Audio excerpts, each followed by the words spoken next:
സംസ്ഥാന സർക്കാരിന്റെ മദ്യനയത്തിനെതിരെ CPI Palakkad brewery വേണ്ടെന്ന് ആലപ്പുഴയിൽ ചേർന്ന CPI സംസ്ഥാന എക്സിക്യൂട്ടീവിൽ തീരുമാനം.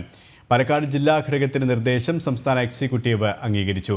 ഇവരുമായി പ്രജിത് മോഹനൻ ചേരുകയാണ്. പ്രജിത്ത്, ഇടതുമുന്നണിയുടെ ഭിന്നസ്വരങ്ങൾ അത് കൂടുതൽ വ്യക്തമാവുകയാണല്ലേ? അങ്ങനെ തന്നെയാണ്. ഇന്ന് ആലപ്പുഴയിൽ ചേർന്ന സംസ്ഥാന എക്സിക്യൂട്ടീവിലാണ് CPI ഒടുവിൽ ഇങ്ങനെ ഒരു തീരുമാനത്തിലേക്കും അത് സാധാരണഗതിയിലുള്ള പുറത്തു നിന്നുള്ള തിരുത്തൽ ശക്തി എന്നുള്ള ഒരു സമീപനത്തിൽ നിന്ന് മാറി ഒപ്പം മുന്നണിയിൽ LDF നേതൃത്വത്തിൽ തന്നെ വിഷയം അറിയിച്ച ഈ നിലപാടിൽ നിന്ന് പിന്നോട്ട് പോകണമെന്ന് സർക്കാരിനോട് ആവശ്യപ്പെടാനാണ് CPI ഇപ്പോൾ തീരുമാനമെടുത്തിരിക്കുന്നത്.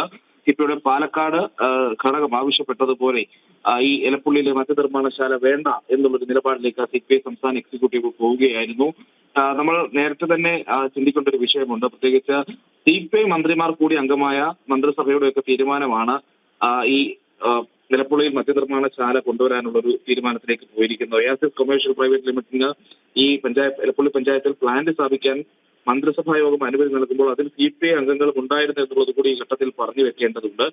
അപ്പോൾ 26 വർഷത്തിനിടെ സംസ്ഥാനത്ത് ഒരു ആദ്യമായിട്ട് ഒരു മദ്യനിർമ്മാണ പ്ലാന്റിന് അനുമതി നൽകുമ്പോൾ അന്ന് മന്ത്രിസഭയിൽ എതിർക്കാത്ത CPIയുടെ നിലപാടിനെ വലിയ രീതിയിൽ വിമർശനം കേട്ടിരുന്നു. പ്രതിപക്ഷമടക്കം കഴിഞ്ഞ ദിവസം ഇന്ന് രമേശ് ചെന്നിത്തല അടക്കമുള്ള CPIയുടെ നിലപാട് എന്താണെന്നൊക്കെ രീതിയിലുള്ള ചോദ്യങ്ങളും ഒക്കെയായി രംഗത്ത് വന്നു.